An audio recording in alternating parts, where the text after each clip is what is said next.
அண்ணன் செங்கோட்டையன் அவர்கள் வந்த பிறகு ஒரே ஒரு வருஷம் முடிவாச்சு. சென்ட் ஜார்ஜ் கோட்டை உறுதியாயிருச்சு. இப்ப நம்ம கூட அண்ணன் இருக்காருல்ல, கே செங்கோட்டையன் அண்ணா அவர்கள் ஒரு காலத்துல ஒரு தீவிர எம்ஜிஆர் ரசிகர், இன்னைக்கு ஒட்டுமொத்த தமிழ்நாடு மதிக்கின்ற ஒரு மிகப்பெரிய ஆளுமையா இருக்கிறார் இல்லையா? இருக்கிறார் இல்லையா?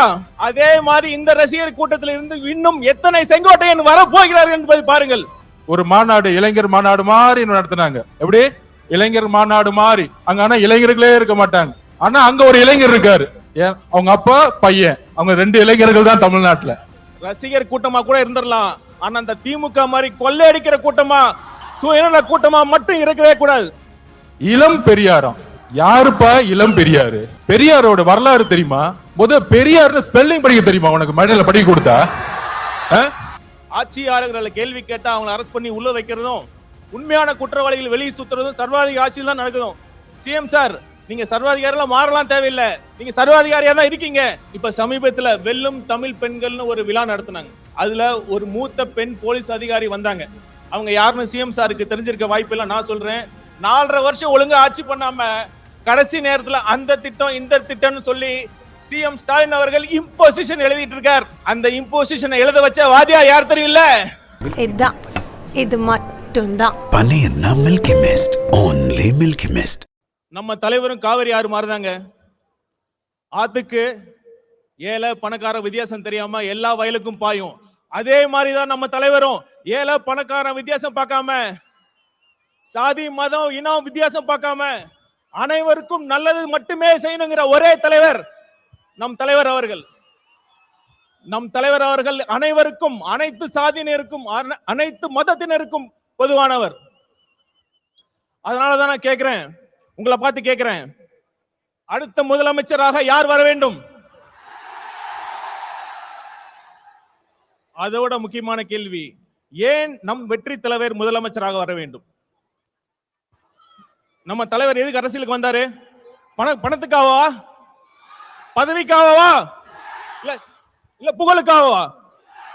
இதையெல்லாம் போதும் போதுன்னு திகற்ற அளவுக்கு அவர் பார்த்தாச்சு.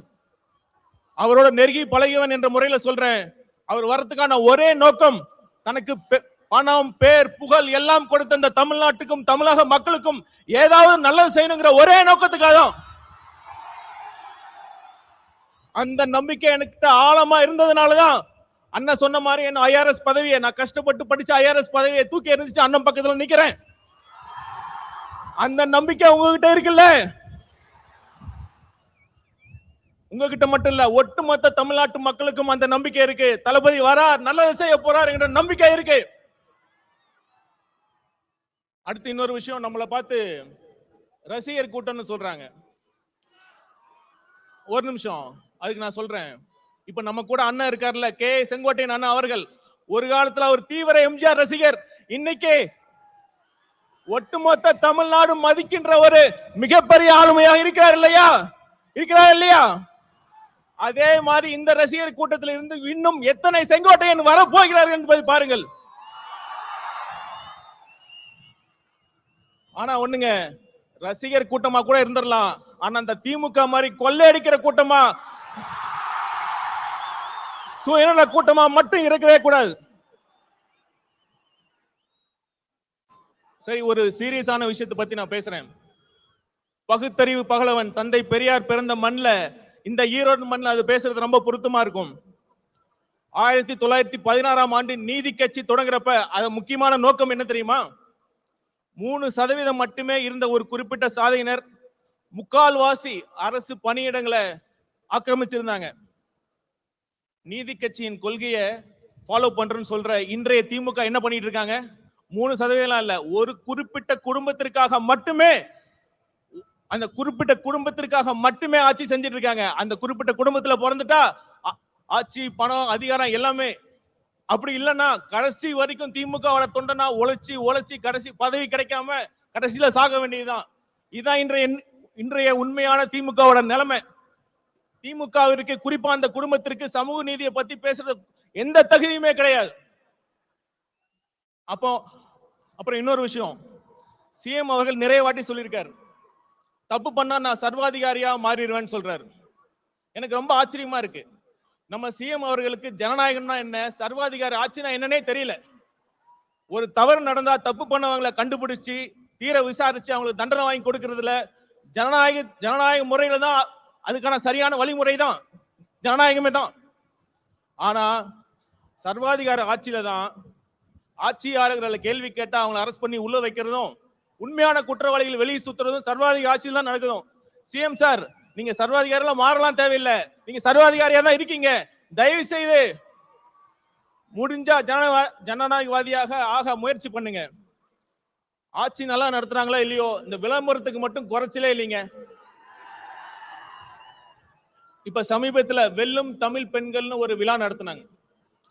அதுல ஒரு மூத்த பெண் போலீஸ் அதிகாரி வந்தாங்க.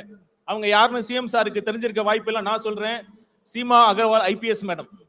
அவங்க யார் தெரியுமா? இப்ப தமிழ்நாட்டுக்கு டிஜிபி அப்பாயிண்ட் பண்றதுக்கு யூபிஎஸ்சி பரிந்துரைச்சாங்க 3 பேர். அதுல முதல் இடத்துல இருந்தாங்க. சிஎம் அவர்களே, நீங்க உண்மையாலுமே தமிழ்நாட்டு பெண்களை மதிக்கிறதா இருந்தா, அவங்களுக்கு உண்மையாலுமே தமிழக பெண்கள் மீது உங்களுக்கு அக்கறையா இருந்தா, அந்த யூபிஎஸ்சி பரிந்துரைச்சு அந்த அதிகாரிங்க நீங்க அப்பாயிண்ட் பண்ணிருக்கணும். அதை தவறிட்டீங்க. கண்டிப்பா நான் சொல்றேன், தமிழ்நாட்டு பெண்கள் உங்களை நம்பவே மாட்டாங்க.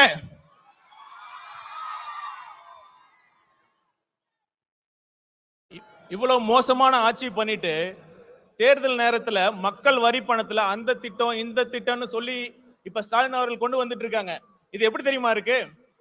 பள்ளிக்கூடத்துல பசங்க சரியா படிக்கலன்னா வாத்தியார் என்ன பண்ணுவாரு? சரியா படிக்கல, சரியா ஹோம்ஒர்க் பண்ணலன்னா வாத்தியார் என்ன பண்ணுவாரு? இம்போசிஷன் எழுத சொல்லுவாரு. அது மாதிரி 4.5 வருஷம் ஒழுங்கா ஆட்சி பண்ணாம கடைசி நேரத்துல அந்த திட்டம் இந்த திட்டம்னு சொல்லி சிஎம் ஸ்டாலின் அவர்கள் இம்போசிஷன் எழுதிட்டு இருக்கார். அந்த இம்போசிஷனை எழுத வச்ச வாத்தியார் யார் தெரியல? நம்ம தலைவர். கொஞ்சம் பொறுமையா இருங்க. ஒரு நல்ல ஆட்சி எப்படி நடத்தணும்னு நம்ம தலைவர் அவர்கள் உங்களுக்கு எல்லாத்தையும் கிளாஸ் எடுக்க போறாரு. அப்போவாச்சும் பார்த்து கத்துக்கங்க. கடைசியா ஒண்ணு சொல்லிட்டு வந்து இவ்வளவு பேசிட்டோம். நம்ம பாஜக பாசிச பாஜக பத்தி பேசாம இருந்தா எப்படி? இப்ப ஏதோ ஒரு பிரச்சனை பண்ணிட்டே இருக்காங்க. இப்ப சமீபத்துல மகாத்மா காந்தி தேசிய ஊரக வேலைவாய்ப்பு திட்டத்தோட பேரை மாத்தி விபிஜி ராம் அப்படின்னு கொண்டு வராங்க. இத மாநிலத்தோட நிதி பகிர்வை குறைச்சிருக்காங்க. அதெல்லாம் கூட அடுத்த விஷயம். நான் கேட்கிறேன், இப்ப இந்தியாவில் அனைத்து மொழிகள் பேசுற மக்கள் இருக்காங்க. எப்படி ஒரு ஹிந்தி பெயரை வைக்கிறீங்க? இதுக்கு முன்னாடிதான் ஐபிசி சிஆர்பிசி போன்ற சட்டங்களுக்கு சமஸ்கிருத பேரை வைக்கிறீங்க. தெளிவா ஒண்ணு புரிஞ்சுக்குங்க. இது ஒரு கூட்டு குடும்பம். அனைத்து மொழிகளுக்கும் முக்கியத்துவம் கொடுக்க வேண்டும். ஆங்கிலம் என்பது ஒரு இணைப்பு மொழி. அதை நீங்கள் புறக்கணிக்க கூடாது, புறக்கணிக்கவும் விட மாட்டோம். இறுதியா ஒண்ணு மக்களை கேட்டுக்கிறேன். மக்கள் முடிவு பண்ணிட்டாங்க. மக்களை வச்சு கோடிக்கணக்கில் சம்பாதிக்கிற தலைவரா இல்ல மக்களுக்காக கோடிகளை விட்டு போன தலைவரா யார் வேண்டும்?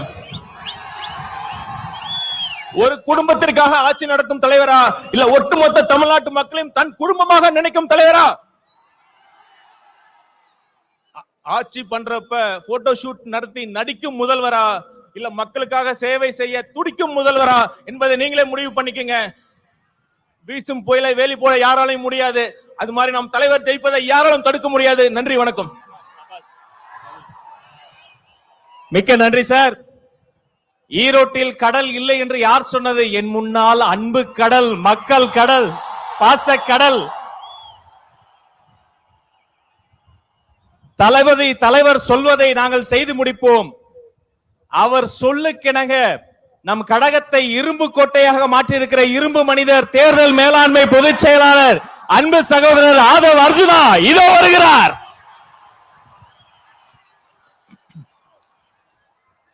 தெய்வத்தால் ஆகாதெனினும் முயற்சிதான் மெய்வர்த்த கூலி தரும். அதாவது அண்ணன் செங்கோட்டையன் அவர்கள் வந்த பிறகு ஒரே ஒரு வருஷம் முடிவாச்சு. சென்ட் ஜார்ஜ் கோட்டை உறுதியாயிருச்சு.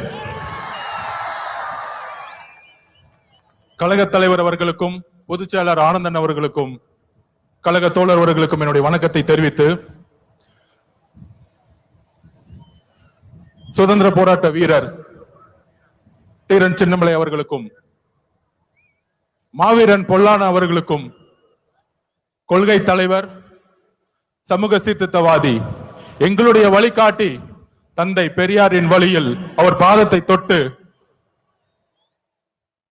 நமக்கான ஒரு மிகப்பெரிய பயணத்தை ஈரோடில் இருந்து தலைவர் தொடங்குகிறார். நம்மளுடைய குறிக்கோள் என்ன? நம்மளுடைய லட்சியம் என்ன? வெறும் அதிகாரத்தை மட்டும் அடைவதா? இங்க இருக்கக்கூடிய ஈரோடு மக்கள் எந்த அளவிற்கு ஒவ்வொரு விவசாயிகள், ஒவ்வொரு நெசவாளர்கள், ஒவ்வொரு தொழிலாளர்கள் தன்னுடைய வாழ்க்கையில் மிகப்பெரிய துயரத்தையும் ஒவ்வொரு நாளையும் தன்னுடைய குடும்பத்தை நடத்துறதுக்கே இந்த ஆட்சியோடைய ஊழலாலையும் பாதிக்கப்பட்டு இருக்காங்க. இங்க இருக்கக்கூடிய அமைச்சர்கள் டாஸ்மார்க்கை மட்டுமே நடத்திட்டு இருக்கக்கூடிய ஒரு நிர்வாகத்தை கொடுத்துட்டு இருக்காங்க. இதை மாற்றணும்னா யாரால மாற்ற முடியும்? யாரால மாற்ற முடியும்? நீங்க சொல்லுங்க. யாரால மாற்ற முடியும்? தளபதி விஜய் அவர்களால மாற்ற முடியும். எந்த கட்சியால மாற்ற முடியும்?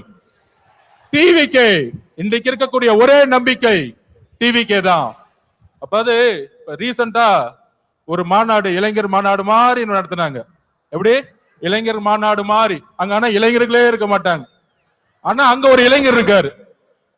அவங்க அப்பா பையன், அவங்க 2 இளைஞர்கள் தான் தமிழ்நாட்டுல. அந்த இளைஞர்கள் சொல்றாங்க, மாநாடு போட்டு இளம் பெரியாராம். யாருப்பா இளம் பெரியாரு? பெரியாரோட வரலாறு தெரியுமா? பெரியார் ஸ்பெல்லிங் படிக்க தெரியுமா உனக்கு? மழையில படிக்க கொடுத்தா? இதே ஈரோட்டில் மண்ணில் எத்தனை சொற்பொழிவுகள், எத்தனை மாநாடு, எத்தனை உழைப்பு, 70 வருட உழைப்பு. அந்த 70 வருட உழைப்பை சிதைக்கிற மாதிரி இளம் பெரியார்னு சொல்றீங்களே உங்க மகனுக்கு, இதுவா ஆட்சி? திராவிட கழகம் என்ன செய்து கொண்டிட்டு இருக்கிறது? பெரியாரை அவமானப்படுத்தும் பொழுது இதே உங்க மகன் 5 வருஷத்துக்கு முன்னாடி சினிமால சமூக நீதினா என்னன்னு கொஸ்டின் கேட்டார். சமூக நீதினு தெரியாதவரை இளம் பெரியாராம். யாருங்க இங்க இளம் பெரியார்? மக்கள் கிட்ட நம்ம கேட்கிறோம், யாரு இங்க இளம் பெரியார்? நீங்க சொல்லுங்க, யாருங்க இளம் பெரியார்? பெரியார் அவர்களுக்கு முன்பு ஒரு தலைவர் இன்னும் உருவாகவில்லை, எதிர்காலத்திலும் உருவாக்கப்பட முடியாது. இதுதான் தமிழக வெற்றி கழகத்தினுடைய மரியாதை பெரியார் அவர்களுக்கு. இங்க ஒரே பெரியார், இங்க ஒரே அம்பேத்கர், இங்க ஒரே காமராஜர், ஒரே தீரன் சின்னமலை, ஒரே பொல்லாதவர்கள். இந்த தலைவர்களை நீங்கள் அசிங்கப்படுத்தினால் தமிழக வெற்றி கழகம் மிகப்பெரிய போராட்டத்தை உருவாக்கும். 2026 எழுதி வச்சுக்கோங்க. 2026, 31, 36 போயிட்டே இருப்போம். நாங்க தெளிவா இருக்கு, மக்கள் முடிவு பண்ணிட்டாங்க. உங்களுடைய சூதுனால மிகப்பெரிய இழப்புக்கு அப்புறம் தலைவர் அவர்களை மக்கள்கிட்ட இருந்து பிரிக்க பாத்தீங்க. ஆனால் இங்க இருக்கிற கூட்டம், இங்க இருக்கக்கூடிய மக்கள் சக்தி, இங்க இருக்கக்கூடிய பெண்கள் சக்தி எந்த அளவிற்கு தலைவர் மீது நம்பிக்கையும் அன்பையும் வச்சிருக்காங்கிறத இந்த கூட்டம் இல்ல, இந்த மக்கள் கூட்டத்துடைய எழுச்சி இந்த ஆட்சியாளர்களை துரத்தக்கூடிய ஒரு எலெக்ஷனா இருக்குங்கிறத பதிவு பண்ணிது. தலைவர் அவர்களுடைய பேச்ச நீங்க மட்டுமல்ல, ஒட்டுமொத்த தமிழகம் கேட்கறது ரெடியா இருக்கு. கேட்கலாமா? நன்றி, வணக்கம். இது மட்டும்தான். பனையன்னா Milky Mist, only Milky Mist. மின்னம்பலம்.com தமிழின் முதல் மொபைல் பத்திரிகை.